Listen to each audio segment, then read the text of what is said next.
Good morning.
Good morning, folks. I'll give it a couple more minutes just in case anybody else wants to join. We'll start around 11:02.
Okay, hopefully most everyone is here. We can get started. So this presentation is brought to you by MSMCP. We're the municipal, gosh, if only I could remember the words for what that stands for. The Municipal Society of Conservation Professionals in Massachusetts. That is not in the correct order, but that's the way she goes. We're going to talk about how to conduct education and outreach for conservation within your community.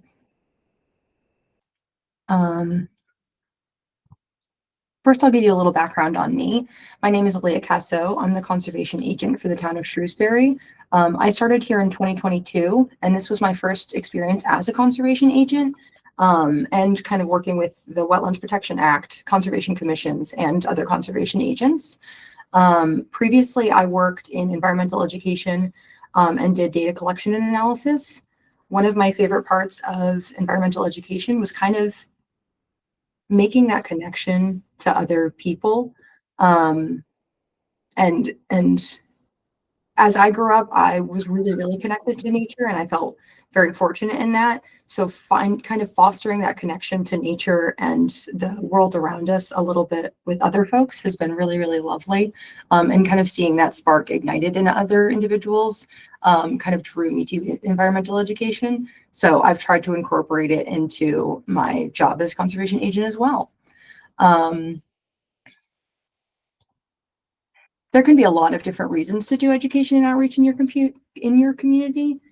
Transparency is a big one. If folks kind of have an idea of what we're doing, they can kind of understand the process a little bit better, and then they can also they're able to understand the Wetlands Protection Act. They're able to understand what we do every day, and you're able to kind of increase or decrease tension with residents when you're able to show them what you're doing and why you're doing it and how the law works and how we kind of incorporate that law into our day-to-day lives and how that affects decisions and permitting and all the fun stuff that we do every day. Another one is connection to the community. I find it very valuable to kind of feel a little bit part of the community. If you are out there and people know who you are, some days it might be for better or worse, but you are able to connect with residents. Oh, weird feedback thing. And can just know what your community is like, what the priorities within your community are, and how you can garner their support and get their perspectives. Knowing what your residents prioritize in terms of how they live their lives. Wetlands might not be the highest priority preservation of natural resources as well might not be the highest priority that your residents might have. So kind of figuring out how to reach them and what wetlands can do for them has really helped me in reshaping how I will try to reach out to residents, how I craft my social media and outreach materials so that I'm reaching people where they're at and not making them come to me in my little granola, love the wetlands for wetlands sake thing. And going back to the garnering resident support, you might be able to, if folks know what wetlands are, how we can protect them, and just know more about them and the law, and they know you might be able to garner more support for projects that you want to see done in a responsible way, or when budget season comes around and you need money for a project or something is going on. If people know who you are and know how you work and know what you're doing to help wetlands in your community, they might be more ready to lend a helping hand. So we'll talk a little bit about 3 different kinds of outreach that I do within Shrewsbury. One is social media. We will develop posts for Instagram and Facebook to convey to residents, and those are posted on our town page. So we have Town of Shrewsbury Instagram and Facebook pages. That's where I will post these materials. You in your own communities might have a special conservation page, or we also have a Parks and Recreation page, or just a recreation page for Shrewsbury. So depending on how you're posting and what you're getting approval for, it might you might be posting in different places. I will also do 1 or 2 community events every year. Those might be tabling at other events. So one of the big events that I do is the Arbor Day event. We will just have a tabled event there. And then I will sometimes reach out to different departments within my town hall and see if they are interested in hosting events with me. We recently did a wetland scavenger hunt. So that was over the summer. We did like a sensory one where we were looking for things you could see, smell, taste, touch, and hear within or near a wetland. And that was really cool. A big part of that is and then the last one is outreach materials. We'll have pamphlets available and in person and online within the town hall and maybe in other places around within public domain that you can have materials available. We are not readily available 24/7. We might be out in the field. We might have odd working hours. We might have just specific structures to our days. So if we're not available to answer questions immediately, oh boy. Elaine, if you could turn your sound off, that would be great. Or yeah, mute yourself. Hiya. Let me see if I can mute you. Sorry. Oh yeah, you're no problem. Boop. Okay. Sorry, I was getting weird feedback. So yeah, the last thing is outreach materials. Those are available in person and online for when we're not available to talk, or just kind of to explain how the Wetlands Protection Act and other things works when we're not available, or even when we are. The big thing to note with all methods of outreach is collaborating where you can. It can be really super, super helpful to have help from within the town and from organizations outside of the town. So you can we regularly work with our planning department. We'll work with the Parks and Recreation department.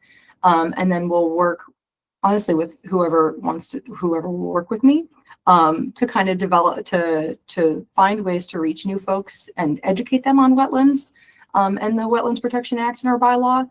And then in other ways, we can, jump onto their event. The Arbor Day event that I work every year is hosted by our electric division. So we're able to jump on that. And then we did a different outreach event with Parks and Recreation. So finding connections where you can be really, really helpful to just making it easier to tell your story and share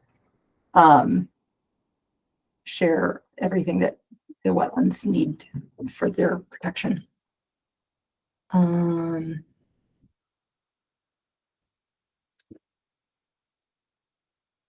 So we'll start by talking a little bit about social media. This is going to look different in every town, in every setting, and in every season. So it will not be consistent. And even within my town, it is not consistent. I might post 4 times a month. If I'm trying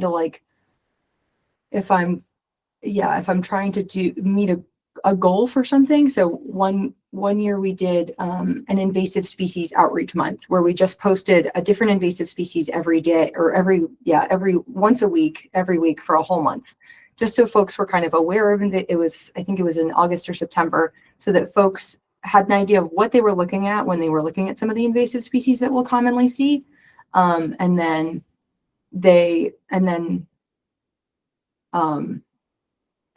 how they might be able to treat them or what they're looking at. So that's an example of what I have some expertise in, and what you might be interested in posting. Another one is we'll post all kinds of fun facts for wetlands, species, stormwater, and plants. It might be native species that you're highlighting. It might be invasive species. Sometimes we'll highlight specific wetlands if it's part of a public conservation land or something, it can be really nice to highlight the fact that, look at this beautiful resource area.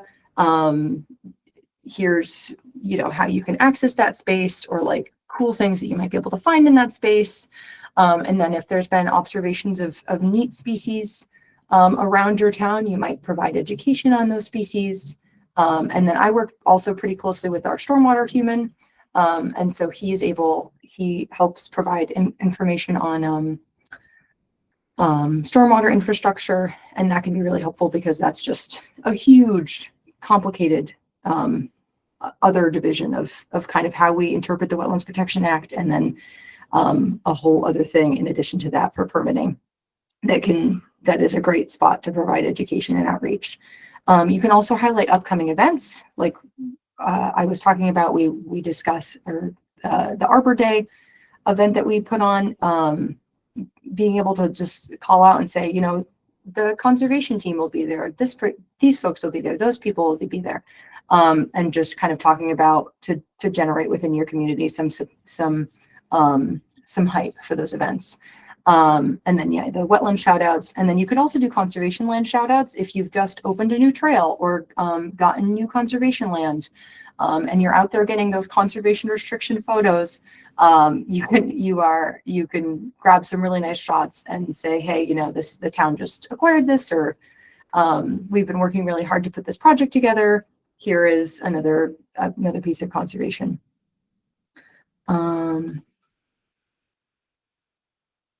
My social media posts can be somewhat inconsistent. I try to post about once a month for the town. Like I said, I might have little sprees where I'm posting 4 or 5 times a month, but often a goal I have set for myself is just to post once a month, but it can vary month to month depending on how busy you are and what's going on around town. Here's a couple general rules that I tend to follow for posting on social media.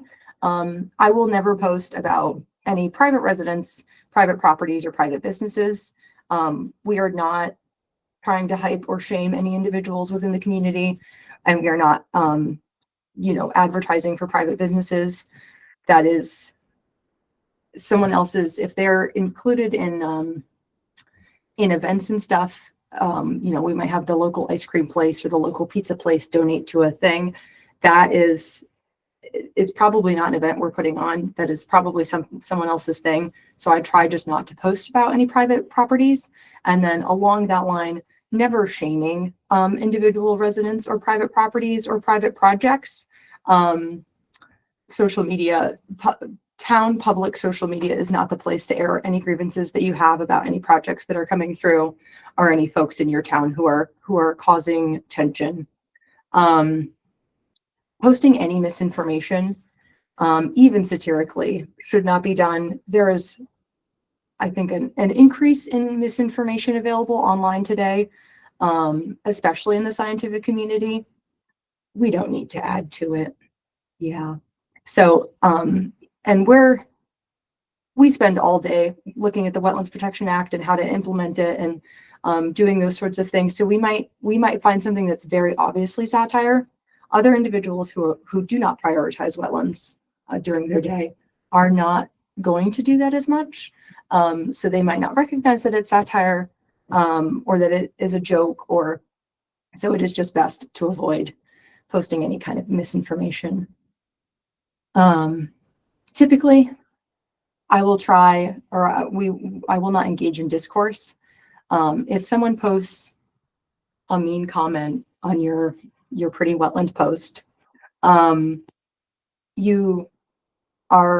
typical thing to do is thank them for their comment and ask them to reach out via the phone or email if they have any questions about something. We do not need to get involved in discourse around any post that we're creating.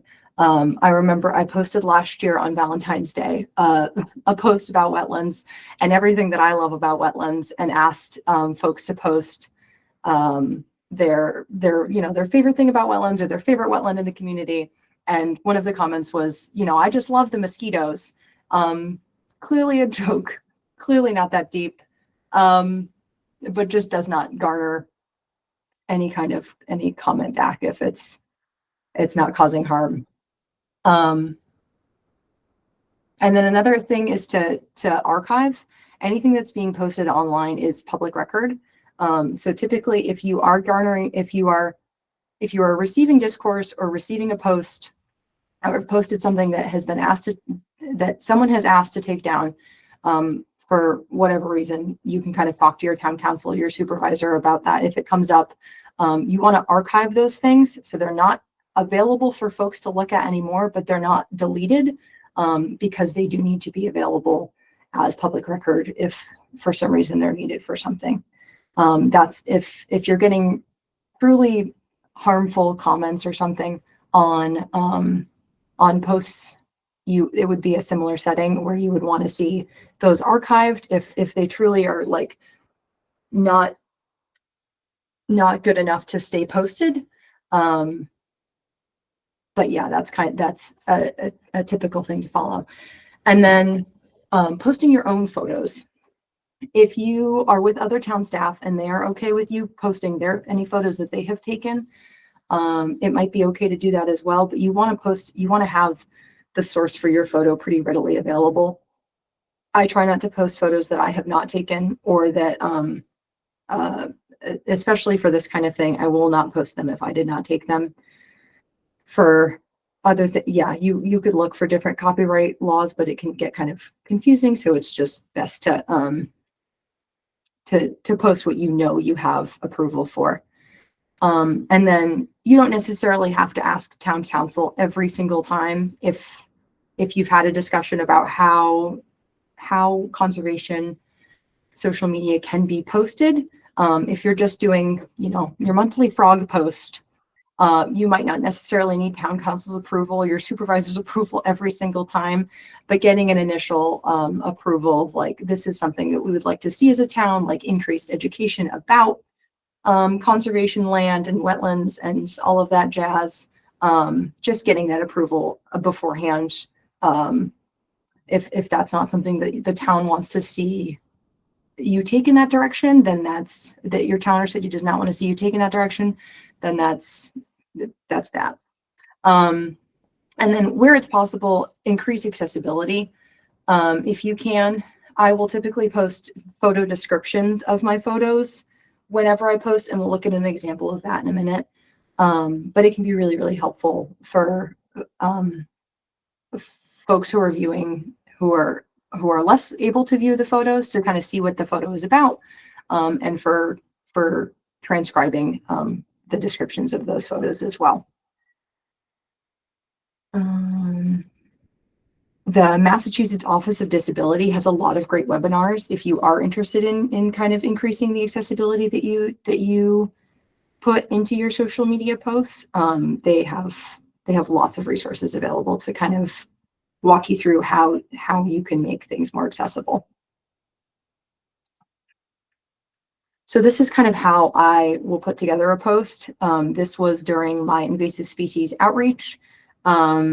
I included several photos of, this is Japanese knotweed. I included a sprout photo. It far away growing, what it kind of looks like up close, and then the leaf and seed structure as well. So you get kind of a variety of what this plant will look like in different settings. And then kind of the, I don't know if this is legible from your computers, but getting an idea of what knotweed will look like, as well as where you might find it and how to get rid of it. Unfortunately, with knotweed, it is so difficult to remove. So one of the notes in here is that the best treatment is the best management is preventing it from spreading. And then you'll see below the facts about knotweed, there are some there are photos, there's photo descriptions included. So photo 1 is a knotweed shoot sprouting up, and then it kind of continues on from there.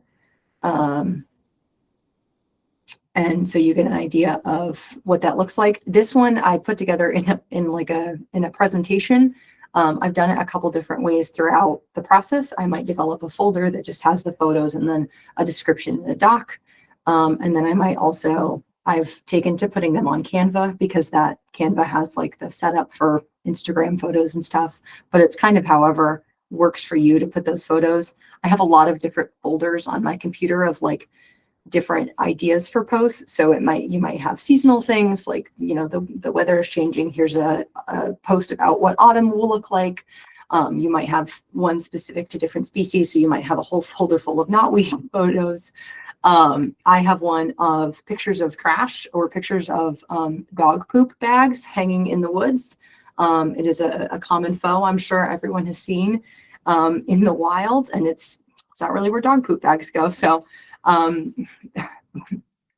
back to my no shaming individuals, I will shame everyone who is throwing dog poop bags in the woods. So that is, so yeah, I have lots and lots of different folders, and I'll individualize the water bodies. So I have pretty pictures of different ponds or different wetlands within my town. So I have an idea of things to post when I need something.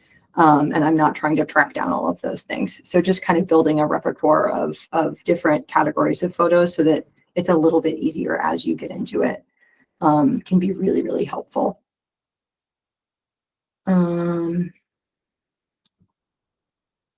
And then another aspect of social media is posting humans.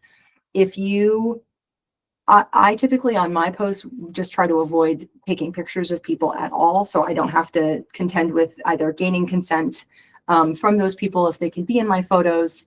A lot of my posts are focused more on wetland facts and or plant facts or general knowledge, so they don't really need to include pictures of people. But so if you ever are posting pictures of people, these two were posted on our recreation page for the wetland scavenger hunt that we did. So you might see that we had asked these folks if we could take their picture. They'd consented to taking their picture, but not having their faces seen on social media. So you can see they were very cleverly hidden with little froggies. And then we have photos of folks from behind so that they are protected from being seen. So it's best to establish a general rule of how, or if you want to include people. Like I said, my general rule is that I just will not include people. This was a collaboration post with our recreation department. They far more frequently will include people. They're doing recreation programs all day. It's a lot of people.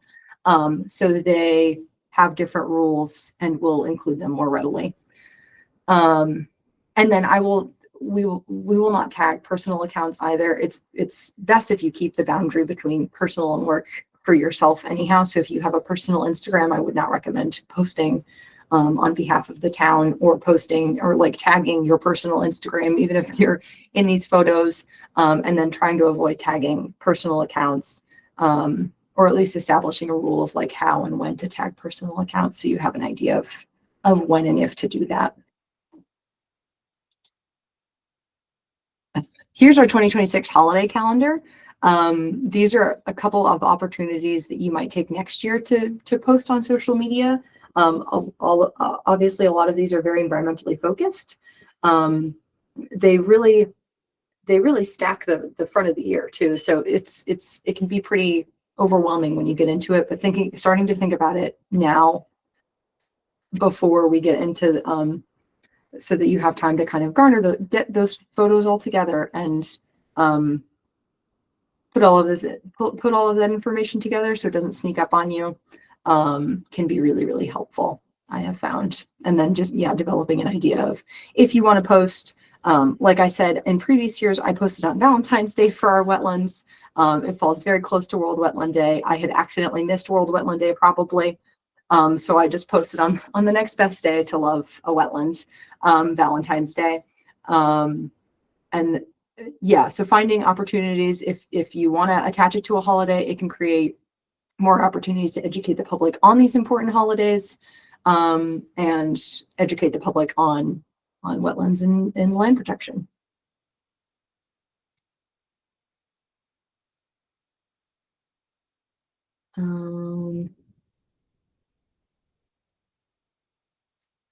So another way that we do education and outreach in Shrewsbury is through community events. I will often have, we have previously done a watershed demonstration at these events. There's the really nice models that you may have seen, either working on, or working them as adults or viewing them as children, of how a watershed operates. That was a really popular one to do. It's pretty easy to set up.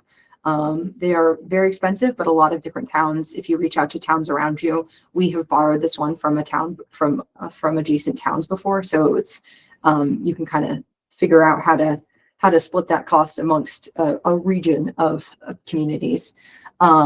If you have other demonstrations available too, that can be really, really helpful. Maybe you've worked on something, or a nonprofit organization or a tribe in your area has worked on something. There are lots of towns with lots of really beautiful demonstrations available that you could implement to kind of teach folks about wetlands. This is a great opportunity to hand out outreach materials. I'll typically take my wetland pamphlets with me when I go. We'll also take a lot of stormwater information and stuff on invasive species, so that we have lots of different stuff available to share with folks. We might also provide town or city swag. So we might have stickers available with, town of Shrewsbury. We have, Shrewsbury has a little bear that can represent it. So we have little stickers that have the Shrewsbury bear on it. And then we did a wildflower seed handout last year, where we had native wildflowers available for kids to spread if they wanted to. And then we also did a dog bag run, where we printed Town of Shrewsbury on dog bags and handed those out for folks to pick up. And it can be a great opportunity to provide a lot of different materials to a lot of different folks who might not normally be interacting with you. This can also be where you are collaborating with others. Like I said previously, our electric company hosts the Arbor Day event that you're seeing pictures of here. You might also have just a local town day where you're able to bring in a table, or you can work with other departments to share a table and provide materials and be there available to answer questions if folks have, and just get eyes on your community and have folks have the opportunity to meet you and see who you are as well.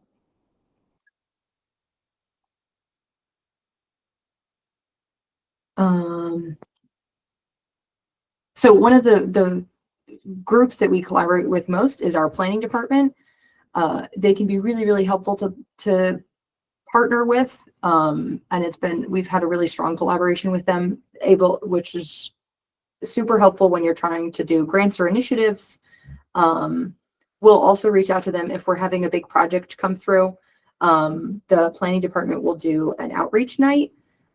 It can be really helpful to have different departments there to answer questions related to those things. So we might be part of their workshops and their community engagement events when they are hosting those, to kind of tell folks about these projects. We'll go over, review local regulations together to make sure that we're kind of all aligned and working towards the same goal. And then can discuss the permitting and development that we're seeing coming down the road, to kind of get an idea of what we're looking for projects, and then what we can anticipate for permitting needs and everything.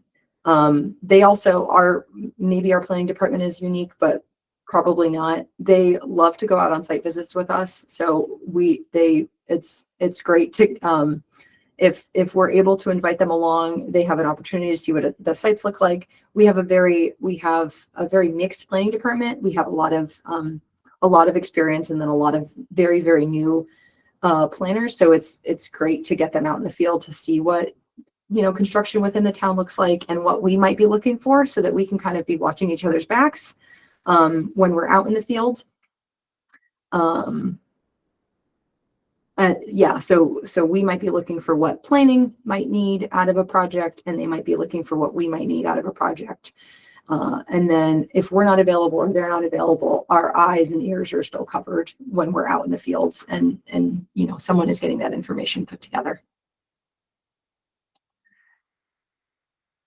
This is a couple of examples of our community outreach events. We already saw the picture of us on Arbor Day and our and then our watershed demonstration. I spent a lot of time in environmental education. I really like hanging out with kids. That might not be everybody's cup of tea, but we had a beaver dam that was that was impacting a river really close to one of the schools in town. And so I had a teacher reach out who was like, hey, what is this beaver dam? How is it working? Can you come tell our kids about it?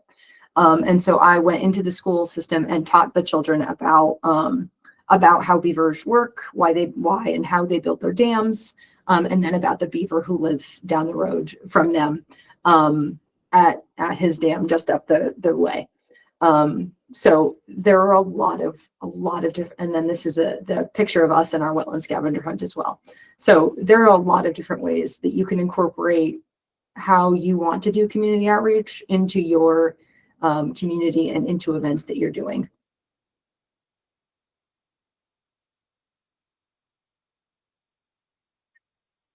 This is one of the illustrations that I will include in my outreach materials. I find it really, really helpful to look at kind of a picture when I'm describing all of the buffer zones that we have.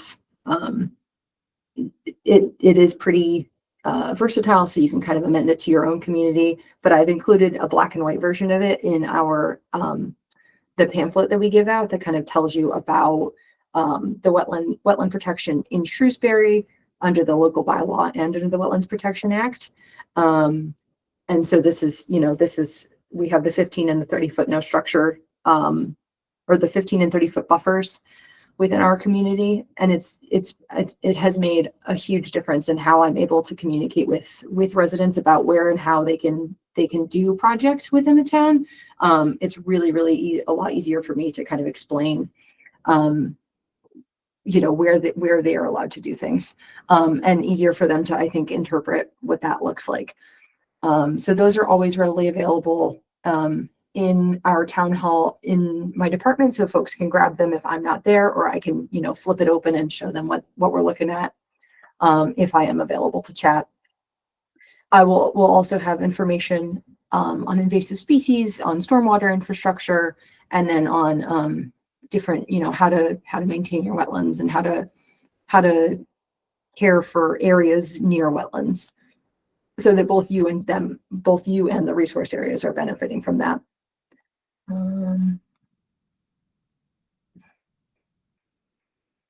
And then all of those materials will typically be available on the town website as well, so folks can access them anytime and however they need to. So some of the takeaways from this are to keep it positive. It can sometimes feel difficult to do it, but this is when you're outreaching to your community, trying to be a positive presence there during these kinds of interactions can really, really help in building that support and building a community that is stronger for it. And then so that can just be really helpful if you're coming at it from a positive mindset. This is also an extra. This is not under the Wetlands Protection Act. It's probably not under your local bylaw. Education and outreach is a huge help in reaching your community and connecting to them, but it is not a requirement. So you can do what you can. If it feels like enough to do one social media post a year, aim for that. If you have no interest in ever seeing people at community events, but love to take pictures of things and post it on social media, you might be able to do lots of social media, but no community outreach events that are in person. And you can do a lot of different mixes of things depending on the skill set that you have, the time available that you have, and the resources at your disposal. So it's just kind of a fun thing to add. It brings me joy in my day, so I have added it to my workload. And then finding connection and collaboration wherever you can is super, super helpful. Wherever you are able to make a friend within the town hall or the city hall, and then within your community, working with local groups, they're going to have a lot of the knowledge that that, especially if you're new to a community, you might not have. They're going to have already a passion for specific aspects of resource area protection. And they might have resources or a different crowd of people than you might be able to reach on your own because they're connected in a different way.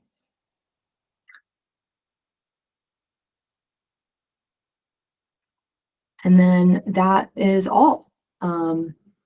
Again, I'm Eleah. I work for the town of Shrewsbury. You can reach me here. Does anyone have any questions or observations? Let me find my chat so I can see them if they are there.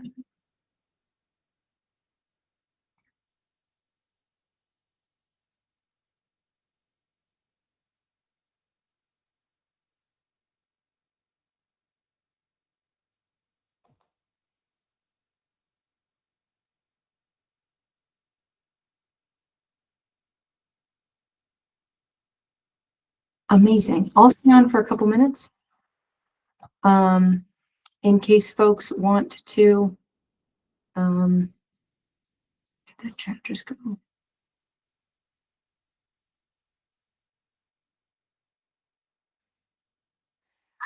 Maggie asked a really great question of, do you use your personal phone for pictures and social media posts? For the posting, I will not. We have a social media, or we have like a communications coordinator. So I will give all of my information to them to post. And I'll put the post together, and then they have access to our town Instagram and our town Facebook, so they can post it from there. I do use my personal phone to take photos.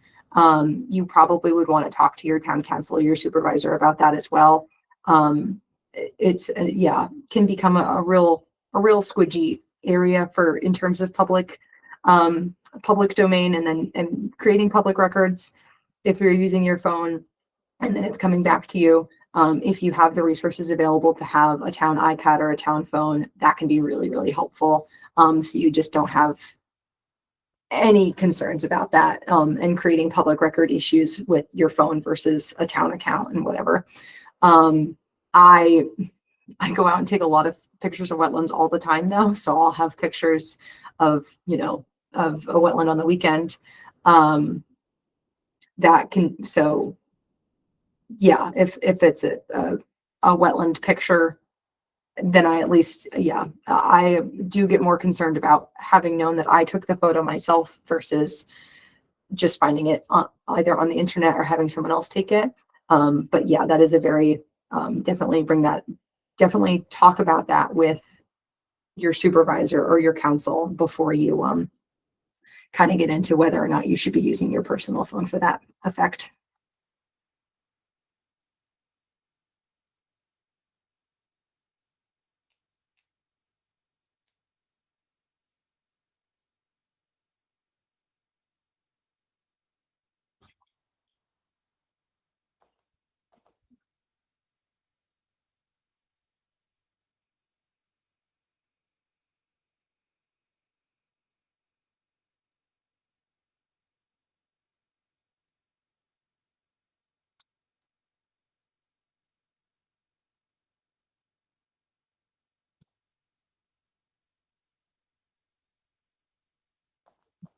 Amazing. So I'll be here for a couple minutes in case anyone has any other questions, but you are free to jump off if you are all set today. Thank you so much for coming, everyone.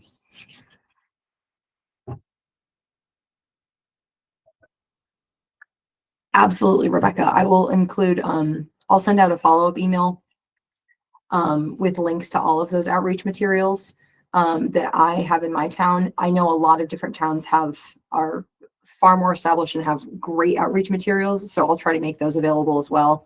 I know a lot of folks from MSMCP have an idea of different materials available, but I will include mine. I'll try to include an empty draft of the conservation buffers one as well, so that different towns can insert their equivalents to our 15 and 30-foot buffers.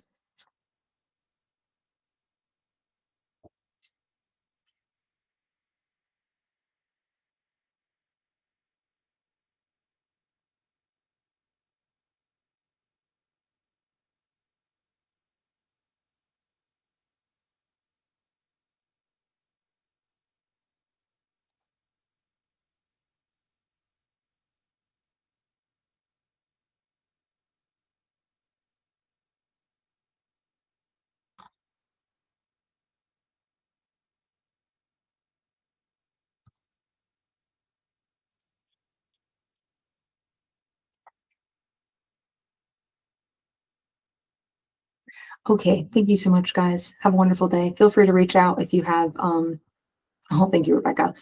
Feel free to reach out if you have any future questions. Bye.